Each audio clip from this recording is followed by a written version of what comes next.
In the brutal winter of 1876, buried deep within the desolate mountains of the Montana Territory, a German physician named Dr. Theodor Brennan stumbled upon a revelation that would haunt his conscience until his final days. Inside a secluded log cabin, more than 20 miles from the nearest settlement, Brennan uncovered a set of medical records unlike anything he had ever seen. These documents chronicled 5 entire generations of carefully orchestrated inbreeding within a single Irish bloodline. Yet, chilling as that was, it wasn't the darkest thing hidden in the cabin. Beneath the wooden floorboards, wrapped meticulously in oiled cloth, lay the preserved remains of 7 infants. Each one bore the exact same physical deformities, features their own parents had deemed a curse, and reason enough to erase them from existence. The Donnelly family, as Brennan discovered, had practiced a horrifying ritual for more than a century: selective infanticide.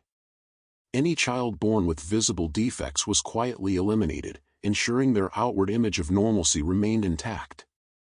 But what came next shook Brennan, and the wider medical world, to its core.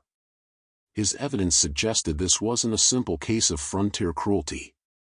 Instead, it pointed to a calculated genetic experiment, refined across generations, spanning continents, and cloaked in secrecy for nearly 100 years. Before we dive further into the Donnelly family's disturbing legacy, take a moment to subscribe to our channel and hit that notification bell. And let us know in the comments where you're watching from. We love hearing from our worldwide community of mystery lovers. Your support helps us bring you more stories that expose the hidden, shadowy corners of history. The story Brennan would later record in his private journals didn't begin in Montana's icy wilderness. Its roots stretched back to the rolling green hills of County Cork, Ireland, during the merciless winter of 1798. That was when the Donnelly bloodline first veered into its nightmarish spiral toward genetic catastrophe. By 1874, the Montana Territory represented the raw edge of American expansion, a place where law existed more on paper than in reality. Helena, the capital, was home to scarcely 8,000 people, its streets fueled by the mining trade. Beyond the town lay rugged mountains scattered with mining camps, lonely homesteads, and native tribes still fighting to resist white encroachment. It was a brutal frontier carved by desperation and violence, where entire families could vanish without raising suspicion, where winter storms regularly claimed the unprepared, and where the reach of government ended wherever its deputies' horses could no longer ride. The gold rush that had once lured thousands to Montana was already fading by the mid-1870s, leaving behind abandoned claims and desperate men clinging to survival. Supply routes stretched thin over endless wilderness, making food and basic goods both scarce and expensive. Medical care was a luxury. Outside Helena it was nearly non-existent, and even in the capital it was handled by military surgeons and self-taught frontier doctors who knew little beyond patching gunshot wounds and setting broken bones. That very lack of oversight made Montana a refuge for people who needed to vanish, people with secrets they couldn't risk being uncovered. It was into this unforgiving environment that Patrick Donnelly arrived with his wife, Bridge, and their 4 children: Seamus, 19, Maura, 17, Colleen, 15, and the youngest, Declan, only 12.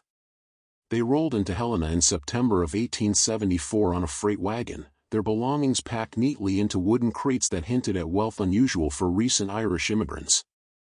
Patrick introduced himself as a prosperous potato farmer seeking a fresh start after the famine. But his smooth hands carried none of the rough calluses of farm labor. Instead, faint ink stains betrayed the habits of a man used to keeping records, not tilling soil. His manner of speech bore the polish of education, another rarity among Irish peasants of the time. Bridge Donnelly, on the other hand, struck locals as a woman permanently on edge. Small, frail, and prematurely aged, she spoke little above a whisper and clung to her children with a protectiveness that verged on obsession. Shopkeepers noticed her unusual habit of paying only in gold coins, each one counted and recounted before she reluctantly parted with it. Her haunted eyes gave the impression of someone who had endured horrors far worse than the ordinary miseries of frontier survival. What the land office never suspected was that the Donnellys' identity papers, showing 3 years of residency in Brooklyn, were forgeries. The documents were flawless, complete with employment histories and fabricated references. In truth, the family had never set foot in New York. They had fled Ireland directly, leaving behind a scandal so severe it threatened to unravel their entire lineage. That scandal began when Father Michael O'Sullivan, the local parish priest, uncovered what he called an abomination against God and nature within the Donnelly clan. Known for discretion in his parishioners' private struggles, O'Sullivan was shaken to his core by what he learned. His normally steady hand quivered as he wrote his final letter to Patrick Donnelly. "What you have done in the name of bloodline purity is a sin that cries out for vengeance. Leave this parish at once, or I will see to it that every soul in County Cork knows the true nature of your family's abominations." By the time they reached Montana, Patrick had already purchased 160 acres of land in a remote mountain valley. He paid entirely in gold, raising no suspicion in a territory where former miners often dealt in coins. The land itself was nearly inaccessible, a narrow valley between ridges, reachable only by a treacherous trail that became impassable in deep winter. From their cabin, no chimney smoke could be spotted by neighboring homesteads. Even the water source, a mountain spring, froze solid for much of the year. The Donnellys had found a place where they could vanish completely. But the isolation brought its own dangers. The short growing season made farming difficult, livestock could freeze to death overnight, and the crushing solitude of winter often drove families to despair. Still, the Donnellys set about building their homestead with the precision of people who had done this before. Patrick and his sons raised a sturdy log cabin with thick, insulated walls, narrow windows to conserve heat, and interior partitions designed to seal off rooms during the worst of the cold. Their techniques hinted at knowledge far beyond what most settlers possessed, suggesting either past experience in extreme climates or training from specialists before they ever set foot in Montana. Meanwhile, Bridge and the girls prepared with a level of care that astonished even hardened frontier neighbors. Every detail of their survival had been calculated, every move rehearsed, as though this family had always known they would one day need to disappear into the mountains. They preserved meat with methods designed not only to maximize storage space but to extend its shelf life through the harshest winters. Their crops were not random plantings but carefully chosen varieties that could withstand poor soil and short growing seasons. Supplies were portioned out with an almost mathematical precision, the kind of discipline rare among frontier families, and especially surprising for Irish immigrants who were thought to be uneducated peasants. Yet even with all this meticulous planning, neighbors who encountered them during their occasional supply runs to Helena noticed unsettling details that set the Donnellys apart from others scratching out a living in the wilderness. The family members looked so much alike that the resemblance felt unnatural. All of them shared the same pale, icy blue eyes, sharp angular cheekbones, and unusually long, slender fingers. Their features were so uniform that they seemed more like replicas of one another than individuals. The children's behavior only deepened the sense of unease.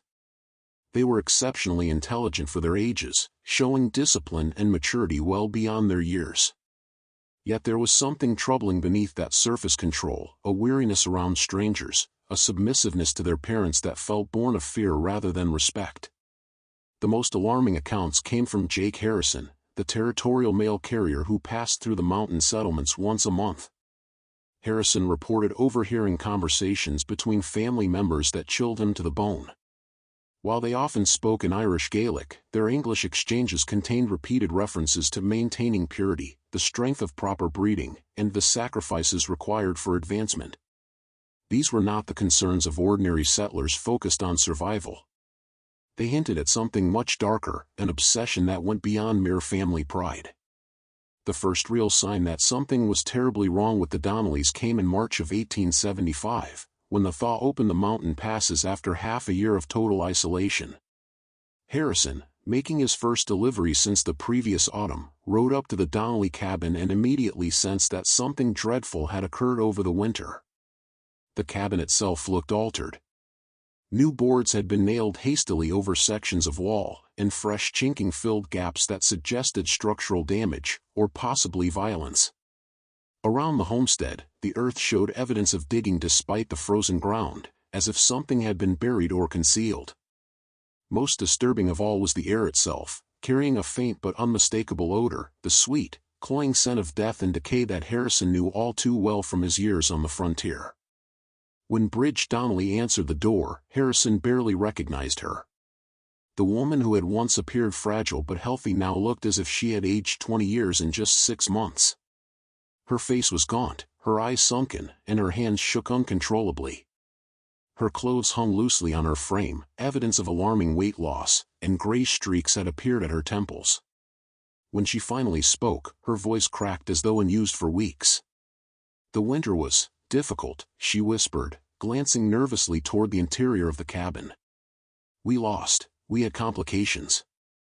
Inside, Harrison discovered Bridge in the middle of a childbirth attended only by her daughter, Moira. But the scene unfolding before him was unlike any birth he had ever witnessed. Everything was handled with a clinical precision, as though rehearsed many times before.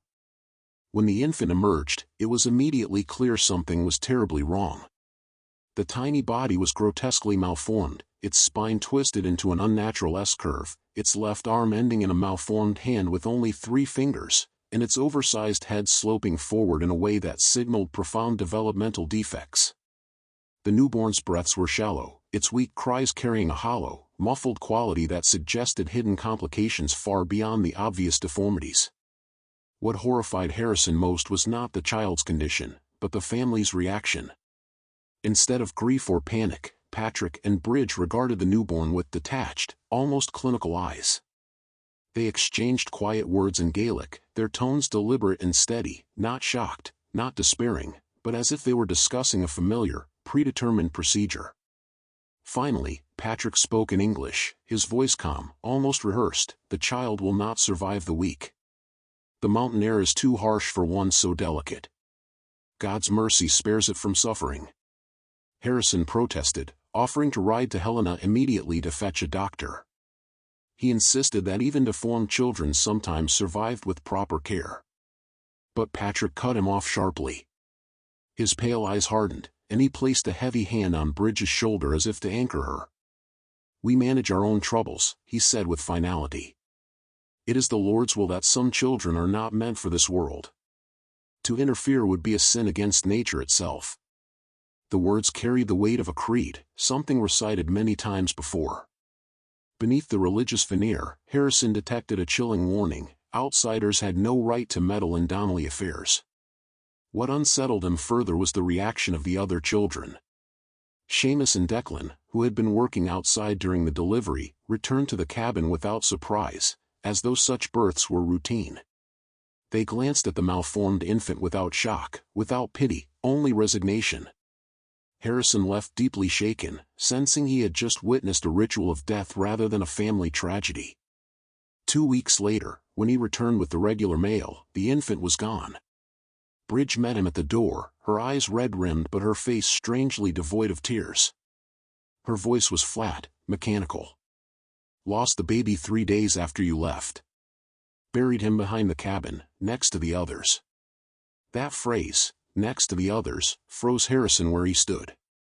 Venturing behind the cabin, he noticed for the first time a row of small wooden crosses, each marking a tiny grave. There were 4 in total, each spaced evenly, each dated within the past 8 months. The earth looked disturbed in a way that suggested haste rather than reverence, and the crosses were nearly identical, as if prepared in advance. The neat spacing made it clear, these burials were not accidents of fate. They were part of a pattern, a system. As the summer passed and Harrison continued his monthly route, he began observing the family with new eyes. The Donnellys moved with a precision that suggested constant fear of making mistakes. The children communicated with one another in a way that hinted at shared secrets, knowledge too dangerous to speak aloud. Moira and Colleen, though still teenagers, worked with the practiced efficiency of women twice their age.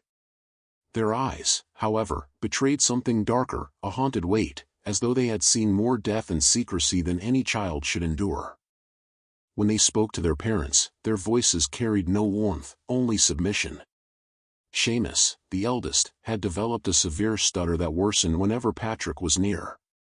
He flinched at sudden movements, avoided strangers' eyes, and froze whenever asked about his family life, as if terrified of saying the wrong thing.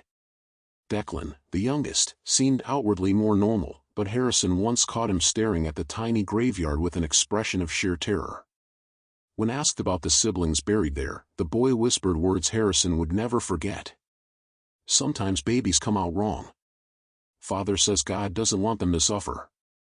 But sometimes, I think maybe God didn't decide." The boy's sudden silence had been immediate.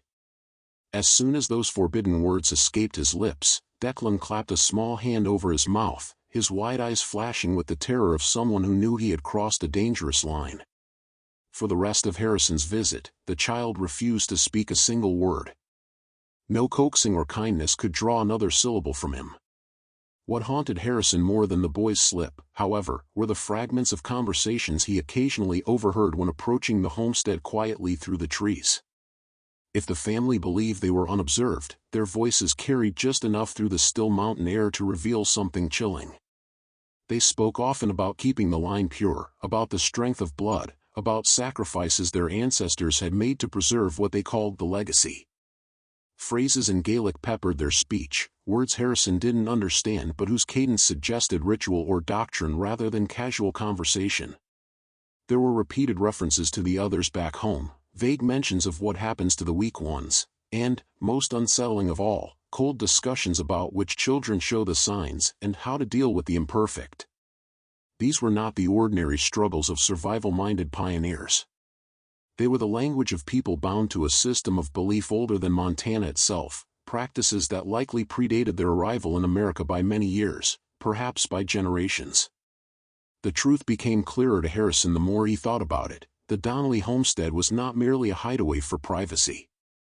It was a deliberately chosen stronghold, a place where the family could practice customs too disturbing to survive under the watchful eyes of a community.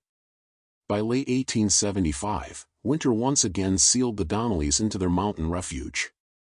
From November until March the snow choked the passes, cutting them off completely for a second year. It was in that terrible season of isolation that the full extent of their genetic legacy began to surface, in ways that would eventually pull the attention of territorial officials and horrify even those hardened by frontier brutality. The man who would ultimately bring their secrets into the open, Dr. Theodore Brennan, had just arrived in Helena in October of that year. Unlike many who came west seeking gold or land, Brennan carried a library of medical texts and a mind sharpened by some of Europe's most advanced institutions. Trained at the University of Vienna, with further study in Berlin and Edinburgh, he had worked alongside physicians experimenting with the first real theories of heredity and inheritance. Among his personal collection were works by Francis Galton and other early thinkers whose ideas laid the foundation for what would later become known as genetics, knowledge decades ahead of its time. Yet Brennan's journey to Montana was not one of triumph. In Europe, his outspoken fascination with controlled human reproduction, and his advocacy for selective breeding as a way to improve the human race, had marked him as dangerous and unorthodox. His colleagues called his ideas blasphemous, unethical, even monstrous. By the mid-1870s, his reputation was ruined. The American frontier, however, offered him something Europe could not: anonymity, distance from scandal, and the freedom to pursue his theories without oversight. In that way, Brennan's motives aligned eerily with the Donnellys' own. Both sought the wilderness as a shelter for dangerous ambitions. It was in February of 1876 that Harrison, deeply unsettled by his latest winter journeys, pushed through the deadly snowdrifts to reach Brennan's office in Helena. His weathered face was lined with worry, his voice low and hesitant as he described what he had witnessed. "Doctor," Harrison said, "I've been carrying mail through these mountains for near 8 years. I know the difference between a family struggling against the cold and something that just ain't right. And what I've been seeing and hearing from that cabin, it's not the sound of folks facing ordinary troubles." He described nights filled with hours of ceaseless crying, the sound carrying unnaturally across the frozen valleys, crying that would suddenly stop, not fade, but cut off as if silenced at once. He spoke of strange singing that drifted through the night air, melodies that struck his seasoned ears as wrong. "It don't sound human," Harrison insisted. "Like it was written for voices that ain't shaped the way ours are." Nor were the disturbances limited to sound. Harrison told Brennan of strange lights burning in the Donnelly cabin at hours when every frontier family should have been conserving precious fuel. The flames were too steady, too bright, as though fueling unnatural rituals that demanded illumination through the long dark nights. He also described glimpses of figures moving outside the cabin during blizzards so fierce that any normal person would have been trapped indoors. In the swirling snow, those figures looked taller than ordinary men, their movements oddly unnatural, their gait wrong, like creatures half familiar but not entirely human. Brennan listened with growing intensity. His scientific instincts were stirred, but even his curiosity could not override the reality of Montana's savage winter. Any attempt to reach the Donnelly cabin before the pass is thawed would have been a death sentence. The snow lay too deep, the terrain too treacherous. Winter journeys were reserved only for emergencies, and the Donnellys themselves had requested no aid, despite the grotesque medical situations Harrison described. Instead, Brennan turned to investigation through records. He scoured immigration files, parish archives, and government documents, searching for traces of the Donnelly past. What he uncovered deepened his unease. The family had claimed roots in County Cork, victims of famine and hardship who had fled poverty like thousands of their countrymen. Their papers told stories of ruined farms, lost relatives, and economic despair that pushed them across the ocean. Yet Brennan's cross-checking revealed holes, troubling holes. Parish records in Ireland showed no trace of the supposed relatives listed. Land records did not match the farms they claimed. The narrative of famine refugees collapsed under scrutiny. Most suspicious of all was their wealth. The Donnellys had arrived in Montana with gold, enough to purchase land, livestock, and supplies outright. It was far more than a destitute Irish farming family could have afforded. Brennan's research grew darker still when he dug through New York immigration archives. There, half buried in neglected paperwork, he found a flag raised by Ellis Island inspectors in 1874. A family named Donnelly had indeed passed through that year, and their children had drawn the scrutiny of medical officials. The inspection notes described signs of developmental irregularities, subtle deformities that hinted at inherited defects. When questioned, the parents had grown evasive, even hostile, refusing to provide honest medical history. Dr. Samuel Morrison, the inspecting physician, had written an urgent recommendation: the family should be detained for extended evaluation. But overwhelmed administrators, desperate to process the flood of immigrants, overruled him. The Donnellys were waved through, their file quietly closed. Morrison's final notes were damning. He suspected the family was deliberately concealing hereditary abnormalities, not merely for fear of rejection, but as part of a systematic pattern. He observed behaviors that suggested coordination, rehearsed evasions, and a willingness to manipulate records. It was, in his words, a danger not merely to themselves, but to the communities they might one day inhabit. As Brennan pressed further, he noticed a pattern emerging across the American frontier. In scattered towns and rural settlements, he found references to Donnelly families who had arrived in different years, each with oddly similar habits. Always secretive. Always wealthier than their story explained. And always leaving behind whispers of sickness, deformity, or quiet disappearances. Brennan kept his outward demeanor calm and professional, but inwardly his mind raced as he took in the Donnelly children. The medical implications of what he observed were staggering, the kind of case that could have filled volumes in European medical journals, had those journals been willing to publish such disturbing material. But here, on the frontier, there would be no peer reviewers, no institutional committees, no professional gatekeepers. Only his own judgment and whatever notes he dared to preserve. He made mental records of each child. Moira's pregnancy was impossible to ignore. Her body carried the strain of repeated childbirths, yet her eyes betrayed not maternal pride, but exhaustion and despair. When Brennan asked gently about her condition, Patrick stepped in to answer for her, his words curt and final. "Our ways are our own. What happens here is God's will, as it has always been." The phrasing struck Brennan as carefully rehearsed, as though it had been spoken many times before. Colleen's development troubled him further. At 16 she moved and spoke with the bearing of a much older woman. Her eyes darted constantly toward her father, seeking approval or fearing reprisal for even the smallest gesture. Brennan noticed a strange maturity in her demeanor, a maturity that carried undertones of something coerced, something profoundly unnatural. He recorded in his memory the faint signs of hormonal imbalance: coarse hair along the jawline, slight thickening of the voice, muscular development unusual for her age. Each symptom pointed to an internal system driven beyond normal boundaries, whether by design, circumstance, or deliberate manipulation. Declan, at 13, seemed the clearest evidence of the family's corrupted legacy. His uneven features, his twisted spine, and the way his long fingers curled unnaturally around simple objects, all of it spoke to hereditary conditions that Brennan had only read about in obscure European texts. Yet Declan's condition was not merely physical. When Brennan attempted casual conversation, the boy's eyes flickered with a strange intelligence. He seemed aware of his abnormalities, and yet there was no shame in him. Instead, there was defiance, as though he had been taught to regard his deformities not as flaws but as signs of chosen blood. Seamus, the eldest, presented the most tragic figure. At 20, he should have been the family's strongest worker, the bearer of responsibility, but instead he seemed broken in spirit. His stutter reduced him to halting fragments of speech, and Brennan observed the way his siblings avoided drawing attention to him. The boy's hands twitched constantly, and his eyes darted toward the forest whenever a gust of wind or distant sound broke the silence. It was as though he lived in constant fear of something unseen, something neither Brennan nor Harrison had yet fully understood. During the short time Brennan remained inside the cabin, he took note of details beyond the people. The interior of the homestead was immaculate, almost unnaturally so. The floors showed no random clutter, no scattered belongings, no signs of casual disorder.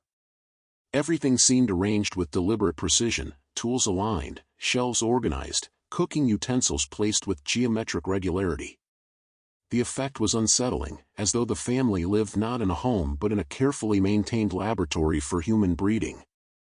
More disturbing still was the absence of laughter, chatter, or the small, unplanned noises that normally marked frontier households. No one spoke unless spoken to. No child asked questions. Every movement seemed weighed and measured. Even the crackling fire in the hearth seemed subdued, its flames muffled beneath the family's unnatural silence. Patrick attempted to maintain the appearance of hospitality, offering Brennan food and a seat by the fire, but the tension in the room was suffocating. Brennan, while outwardly polite, knew he was being watched closely. Every glance, every word, was measured by Patrick and, more subtly, by Bridge, who despite her frailty seemed to observe him with an intensity that unsettled him. After several hours, Brennan requested to examine the children under the guise of checking for signs of malnutrition or winter illness. Patrick resisted at first, but Brennan pressed gently, invoking his professional duty. Reluctantly, Patrick allowed it, but only under his direct supervision. The examinations yielded findings that confirmed Brennan's growing fears. Colleen's physical signs of hormonal imbalance were undeniable. Declan's skeletal deformities aligned with conditions described in obscure Viennese texts on hereditary degeneration. Even Seamus's severe stutter and nervous agitation seemed symptomatic of deeper neurological issues that could well be hereditary. When Brennan finally departed the cabin that evening, the sun was already sinking behind the peaks, painting the snowfields in fading crimson. He promised to return with supplies and medicine, though he knew in his heart that what he had witnessed could not be remedied by any simple treatment. The Donnellys were not suffering from mere hardship, disease, or bad luck. They were the product of deliberate choices, choices passed from one generation to the next, choices rooted in secrecy, ritual, and an obsession with bloodlines that defied reason. As he made his way down the mountain trail, Brennan's mind wrestled with possibilities. Had the Donnellys inherited some ancient doctrine, a creed carried across the ocean and preserved through deception? Were they merely the victims of misguided traditions, or were they actively pursuing a program of breeding, pruning, and selecting among their own children in a bid to preserve traits they believed sacred? The graves behind the cabin haunted him most of all. 11 small crosses, soon to be more. The evidence of systematic planning was too precise to be coincidence. These were not random losses. They were calculated, anticipated, prepared for in advance. That night, in his small quarters back in Helena, Brennan began his notes in earnest. He wrote not only of the physical abnormalities, but of the psychological atmosphere, the unnatural silence, the rehearsed evasions, the ritualistic undertones in every word. His handwriting trembled as he recorded his conclusion. This is not a family merely afflicted by hereditary misfortune. This is a family engaged in the deliberate cultivation of bloodlines, however twisted the outcome. They do not fear the deaths of their children, they expect them, they plan for them, and they continue their work undeterred. The Donnellys are not victims of isolation. They are architects of it. What Brennan could not yet know was that his visit had already been discussed in hushed tones within the Donnelly household, and that his interest in their ways had marked him in their eyes not as a doctor, but as a potential threat to be managed, as their ancestors had managed others before. Brennan felt the room spin as he pieced together the implications of the genealogical charts. What lay before him was not a random tragedy of poverty and isolation, but a meticulously engineered program of self-directed eugenics, carried out under the guise of tradition and necessity. These charts, written in a combination of Gaelic script and English annotations, traced not only marriages but also outcomes, births, deaths, and survival rates carefully documented as though livestock pedigrees rather than human lives. Symbols marked which offspring had promise and which had been released, a euphemism Brennan realized referred to the calculated deaths of malformed or unsuitable children. Patrick hovered nearby, watching Brennan's every movement with a mixture of suspicion and pride. "You see now, Doctor," he said quietly, his pale eyes reflecting the lamplight with an almost feral gleam. "This is not cruelty. This is strength. Our line has endured for centuries because we do not allow weakness to dilute what was given to us. Others may mock the old ways, but we survive where they perish." His words were not spoken as confession, but as justification, an argument rehearsed countless times against imagined accusations. Brennan wanted to recoil, to denounce what he was hearing, but the physician in him forced him to maintain composure. He turned his attention back to Moira, who lay in agony yet strangely silent, her face glistening with sweat.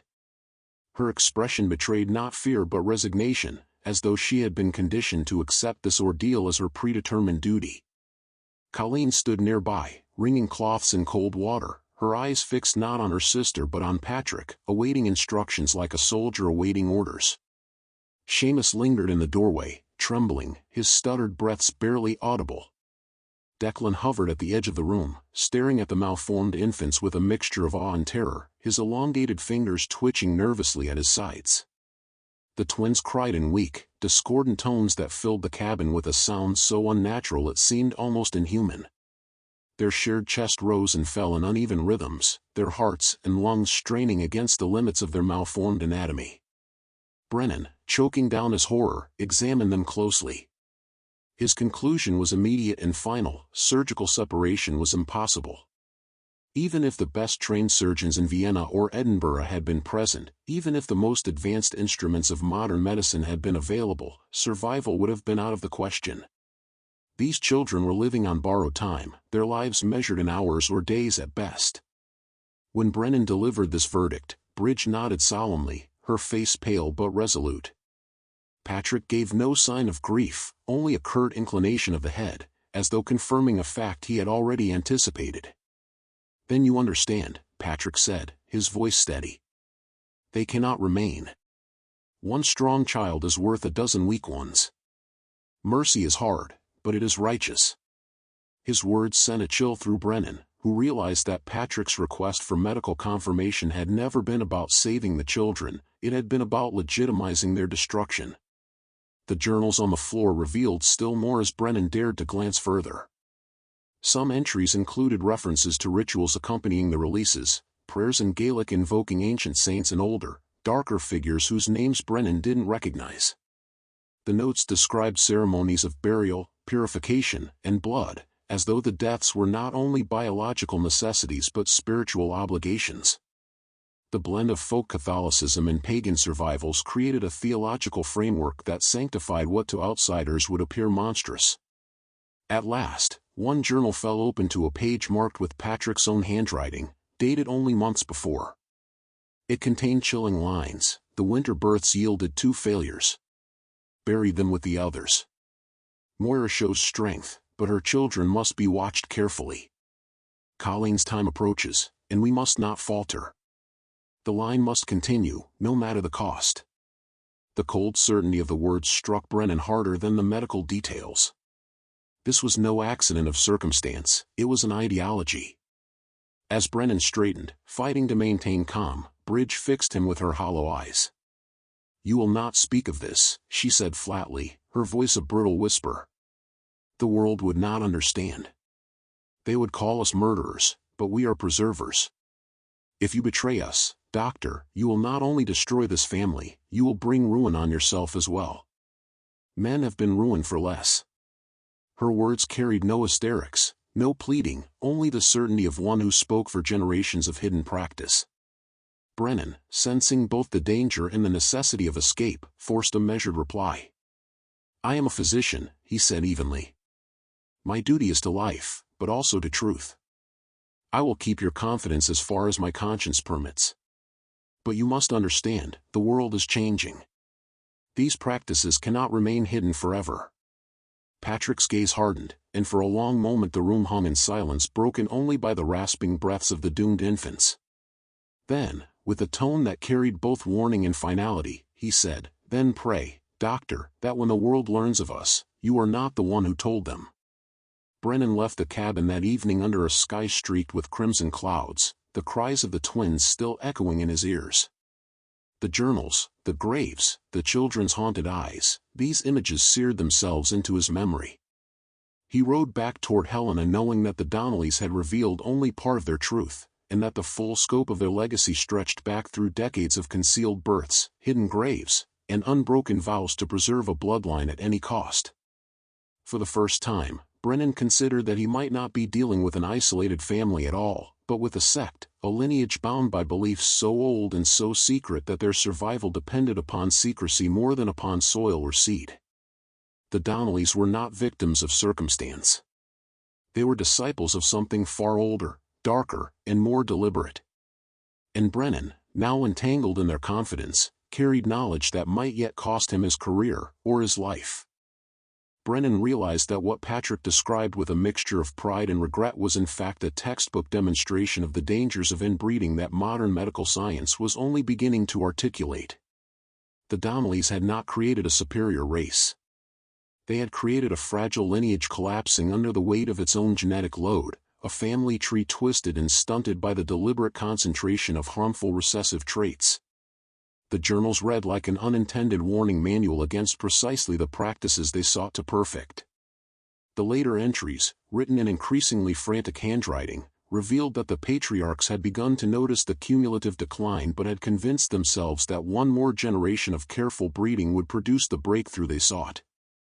Instead, the defects multiplied, the failures outnumbering the successes, until the surviving children displayed a combination of brilliance and instability that could no longer be sustained. The conjoined twins lying before Brennan were not an isolated anomaly. They were the inevitable outcome of a closed system spiraling toward collapse.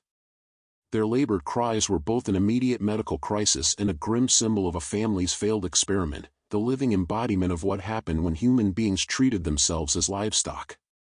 Yet even as Brennan reached this conclusion, he understood that the Donnellys would never accept it. Their journals revealed a worldview so deeply rooted in distorted theology and corrupted science that no amount of evidence would convince them to abandon it. Patrick's admission had not been a confession of guilt but a lament that the process had not yet produced the perfection his great-grandfather had envisioned. Bridge reinforced this chilling perspective with her own declaration as she hovered near the cradle. "Weakness must be cut away, Doctor," she said with a calm certainty that turned Brennan's stomach. "We do not mourn what is lost. We strengthen what remains. That is the law of nature, the law of God. To spare the weak is to betray the strong." Her words carried the conviction of Scripture, as though centuries of whispered doctrine had hardened into an immutable creed. She spoke not as a grieving mother but as a guardian of tradition, entrusted with maintaining a sacred duty that justified any cruelty. The longer Brennan studied the records, the clearer the pattern became. Fergus Donnelly had clothed his obsession in the language of agricultural science, invoking respected breeders and natural philosophers of his day. His descendants had layered on biblical rationalizations and pseudo-medical terminology, until the journals reflected a hybrid belief system that combined elements of science, religion, and folklore into something uniquely dangerous. Each generation had added its own justifications, reinforcing the cycle and ensuring that no one within the family questioned its validity. To challenge the system would be to betray not just one's kin but the very foundation of the family's identity. The most recent entries carried an unmistakable undertone of desperation. Patrick's notes revealed growing awareness that the experiment was failing, that the number of acceptable births was dwindling, and that even the strongest children bore subtle weaknesses that would worsen over time. References to new methods hinted at ideas borrowed from modern medical texts, but the family's isolation meant they could never fully implement or even properly understand such techniques. Brennan saw in these passages the tragic irony of intelligent minds shackled by dogma, clinging to rituals of selective breeding long after they had ceased to serve even the twisted purpose for which they were designed. As dawn crept through the cracks in the cabin walls, Brennan faced a decision that tore at his conscience. The twins' suffering could not be alleviated by any treatment available in the frontier, yet leaving them alive meant prolonging agony. The Donnellys expected him to sanction their release, to cloak their act in medical authority. Every instinct in Brennan rebelled against being complicit in what was essentially ritualized infanticide, yet he could not deny the grim reality that no intervention could save the infants. His medical ethics clashed with his human horror, leaving him suspended between impossible choices. Patrick pressed him for an answer, his gaunt face illuminated by the flickering lamplight. "You have seen the journals, Doctor. You know our truth. Tell us what must be done. Speak as a man of science, not of sentiment." Brennan hesitated, realizing that his response would not only determine the fate of the twins but also define his relationship with this family and their terrible secret. To condemn them outright might provoke violence. To endorse their action would compromise his own soul. He felt the weight of generations pressing down upon him, the voices of Fergus Donnelly and his heirs whispering from the pages of the journals, demanding continuity of a practice that had already consumed countless lives. The physician's hands trembled as he closed the last leather-bound volume. He understood now that he was not merely a doctor attending a difficult birth. He was a witness to a dynasty of controlled breeding and calculated death that stretched back nearly a century. The Donnellys had turned themselves into both subjects and scientists of an experiment that defied the most basic principles of humanity. The conjoined infants, their frail bodies struggling against the limits of malformed anatomy, represented the culmination of this monstrous legacy. Brennan knew he would carry the memory of their gasping cries, and the knowledge of what he had uncovered in that suffocating cabin, for the rest of his life. The trial of Patrick and Bridge Donnelly became one of the most sensational legal spectacles in Montana Territory during the late 1870s. Newspapers across the frontier seized on the lurid details of infant graves, journals filled with anatomical sketches, and whispered rumors of incestuous unions conducted under the guise of divine mandate. Yet the primitive territorial justice system struggled to classify their actions within existing statutes. Was this murder, manslaughter, medical malpractice, or something entirely unprecedented? The law had no clear language for generational eugenics practiced in secret homesteads beyond the reach of church and state. Prosecutors framed the case as multiple counts of infanticide, relying heavily on Brennan's testimony and the physical evidence of the cemetery and journals.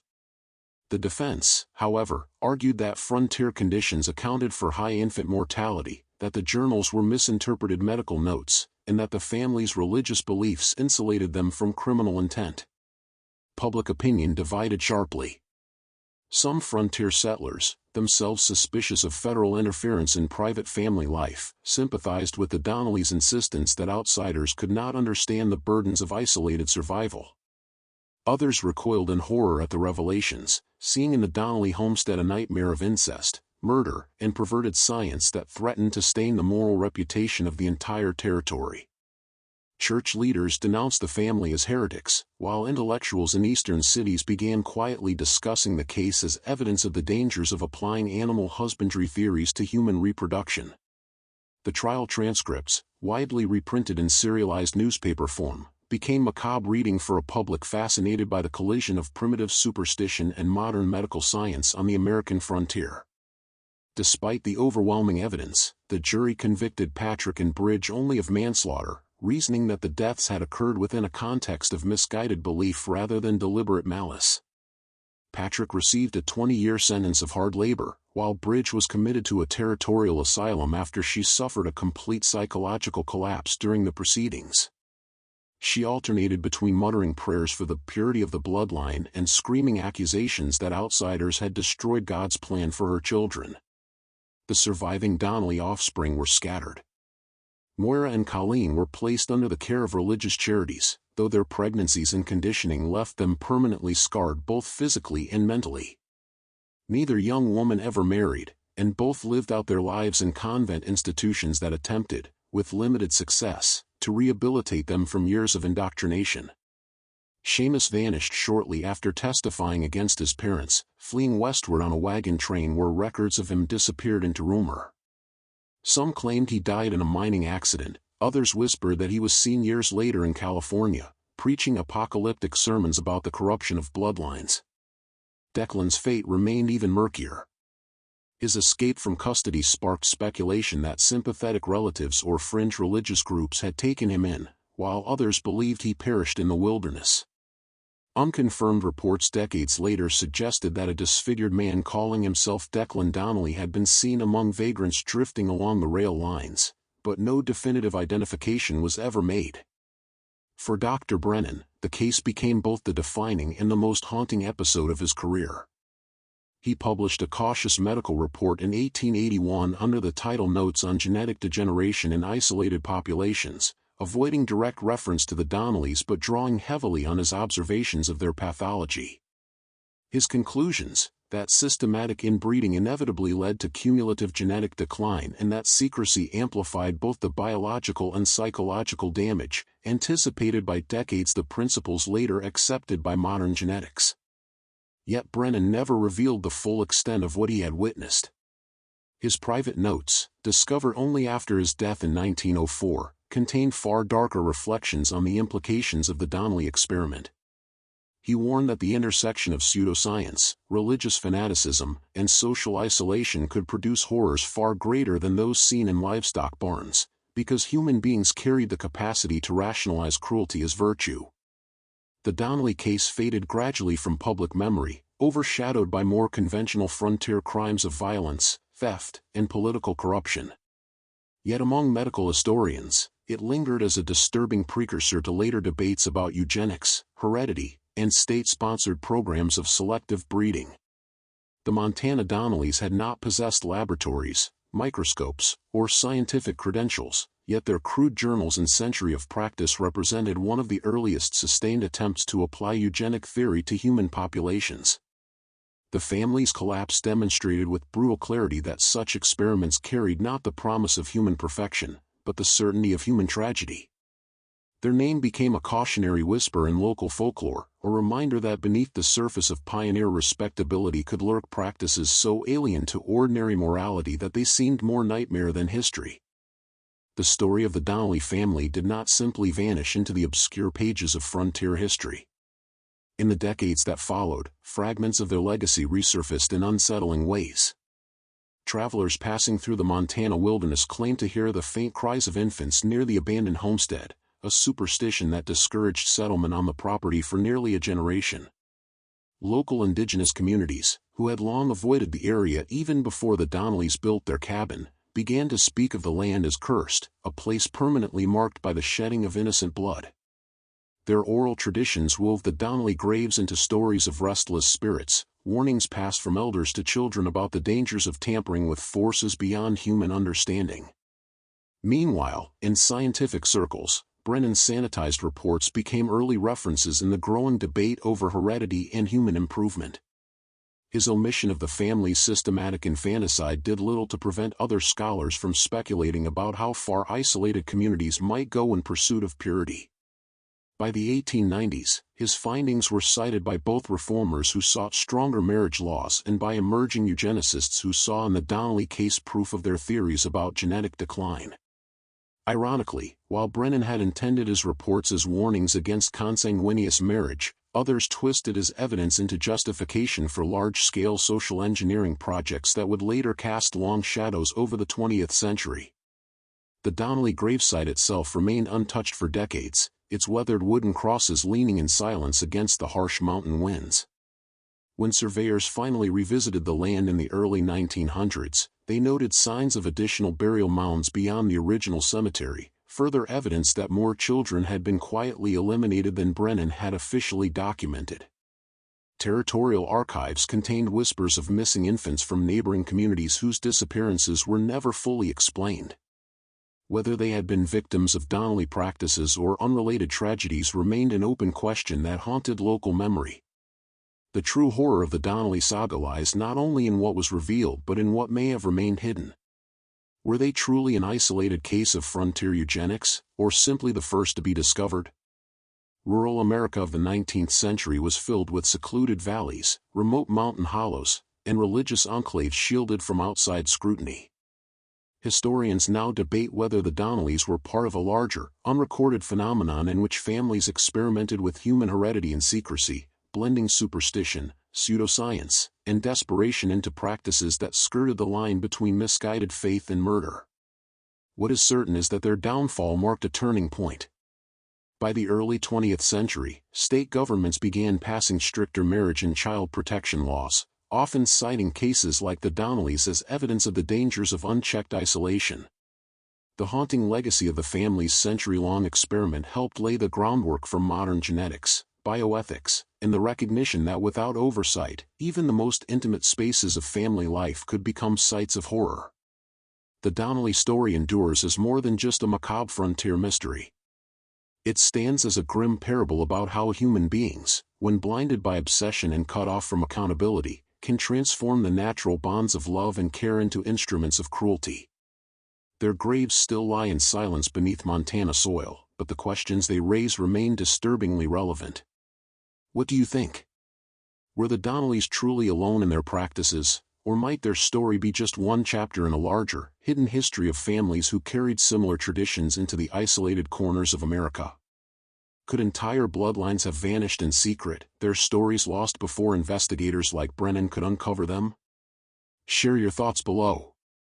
And if you want more chilling explorations of forgotten history, hidden crimes, and the darkest reaches of human ambition, don't forget to subscribe, hit the bell, and pass this story along to those who believe they know the full truth of America's past.